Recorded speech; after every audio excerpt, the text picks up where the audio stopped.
Alright, guys, I've tried this like 3 or 4 times and I keep going over 15 minutes. So, I'm really going to consolidate this. It's getting annoying.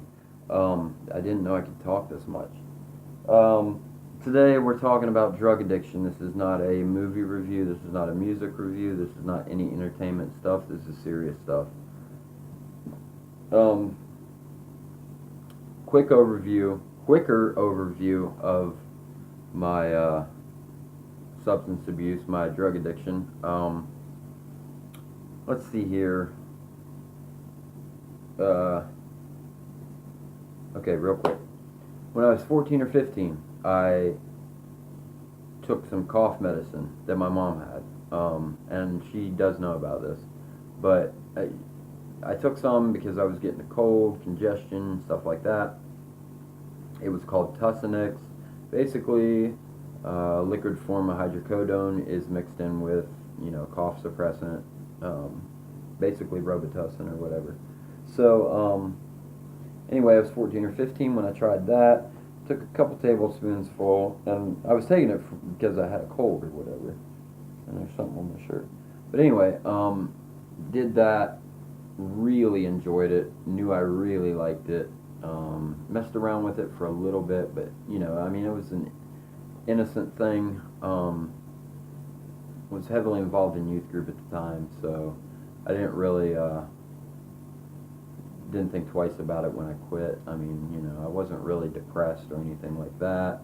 And I think a lot of drug addiction comes out of emotional uh, depression, bipolar, just not all, but I think a lot of it comes from self-medicating and stuff like that.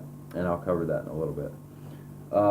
Basically, 18 or 19, got into marijuana.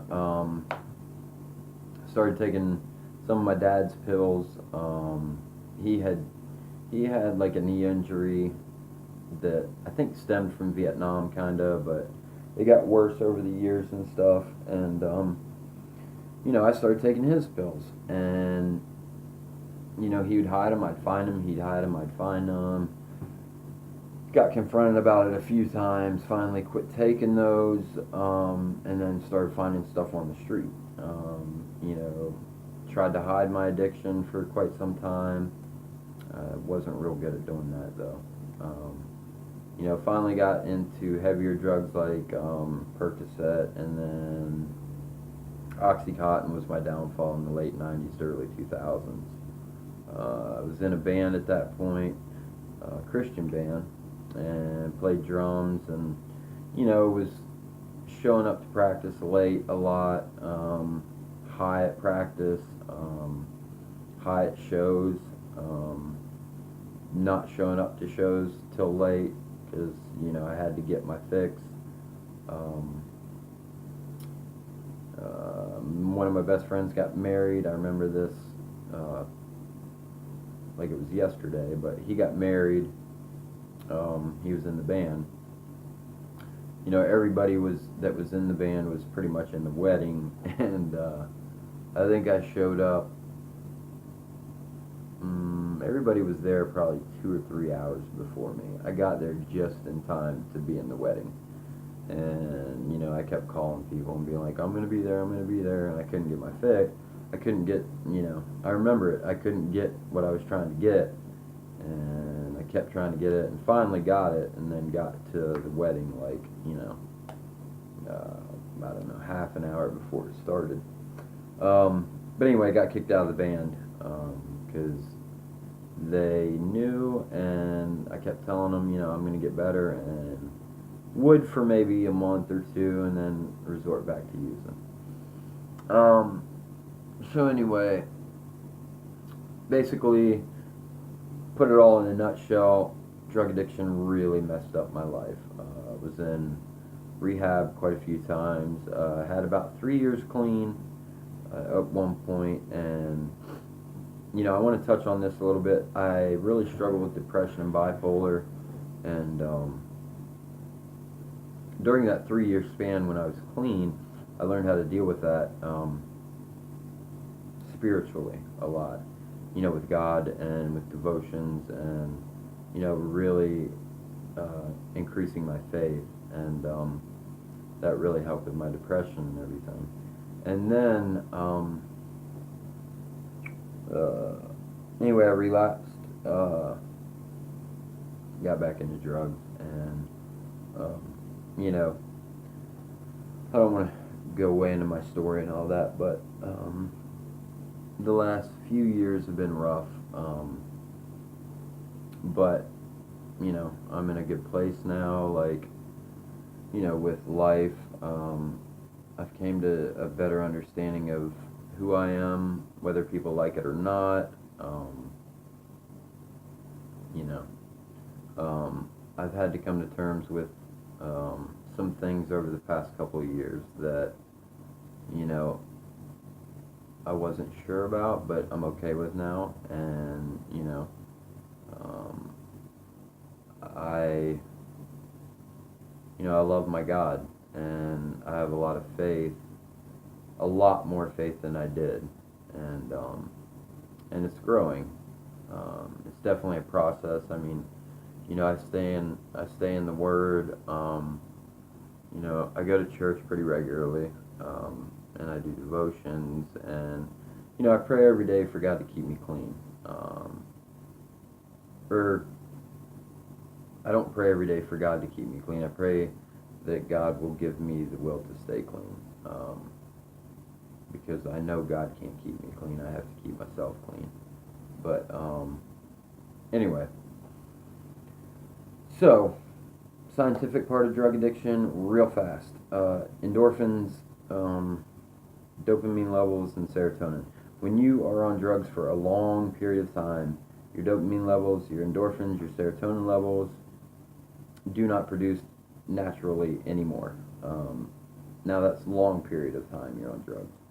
And that's why people are so depressed. That's why some people kill themselves after coming off drugs. And that's why people go crazy when they're coming off drugs, because they are putting euphoric drugs into their bodies and basically flooding their brains with endorphins. Serotonin levels rise immensely, and dopamine levels rise immensely. Anyway, I'm not going to get too far into that, but that's just the scientific thing about drug addiction. And I want to say this: love the addict, hate the addiction. If you know somebody, or you love somebody that's in heavily into addiction, try to love them from afar, because they will take advantage of you. I've done that plenty in my life, and it's not pretty. Don't enable them, which is, give them money to do drugs. Withdrawal's ugly, and I've known people that have helped their loved ones that are addicts going through withdrawal because they don't want to see them go through withdrawal to get them drugs, and that's not helping them at all. Do interventions, do what you got to do, but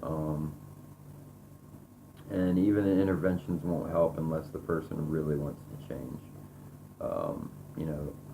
Addicts are close to my heart because I am one, and I would love to help people one day, and I kind of want to get the word out there that we're not.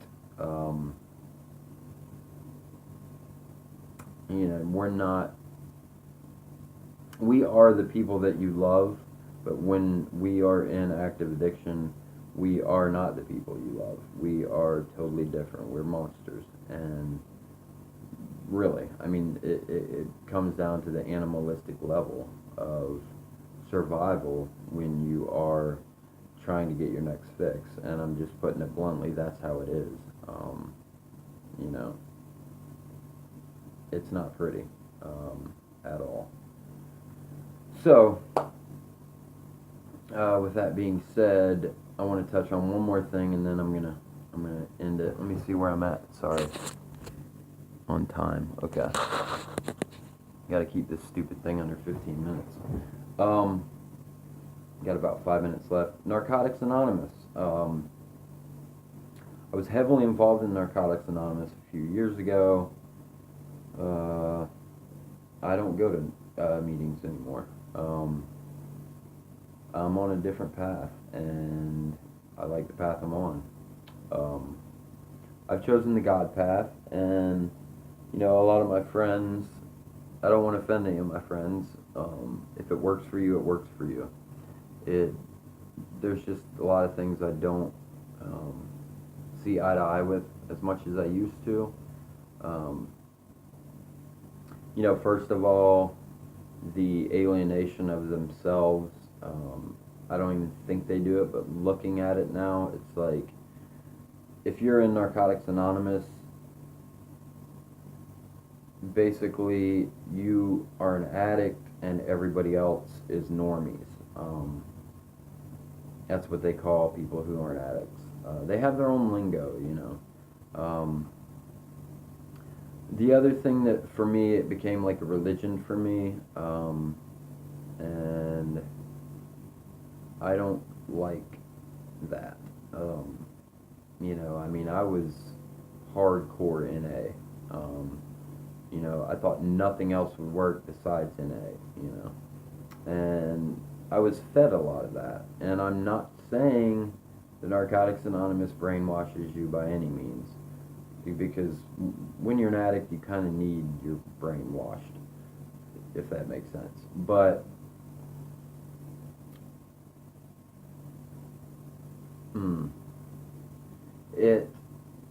it definitely gives you a place to go. It definitely gives you people to relate to. But I don't believe that addicts are the only people I can relate to now, and that has changed immensely for me.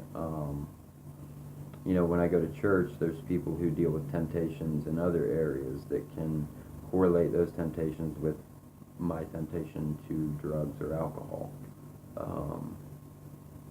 I don't want to separate myself from normal people. I have a lot of normal friends. Well, really, I don't have a lot of friends because I don't really, I don't know. I'm not a social butterfly. But my friends that I have aren't just addicts. I have a couple addict friends that I talk to from NA, and I always get the question, well, why don't you go to meetings anymore? And blah blah blah. But anyway, I'm not gonna go there. But and that's what they put into you, is that NA is the only way. NA is the only way. NA is the only way, and that's not true. I have 3 or 4 friends right now I can name. I'm not going to do it here, but 3 or 4 friends that deal with other types of addiction. Porn, sex, one of them drug addict, and the other one also like kind of sex stuff. But anyway, that are clean or not, not actively dabbling in the things that they know that control them, and they have chosen the God path. So, be it what it is, I am not gonna, degrade NA. I definitely had some clean time in NA, but I don't buy a lot of this stuff that the underlying tones that are set from NA. And the 12 steps can be found in the Bible, so I know they don't want to hear that. But anyway, that's all I got. Thanks, guys. I love all you people, even my NA friends. Anyway, hope you guys watch it.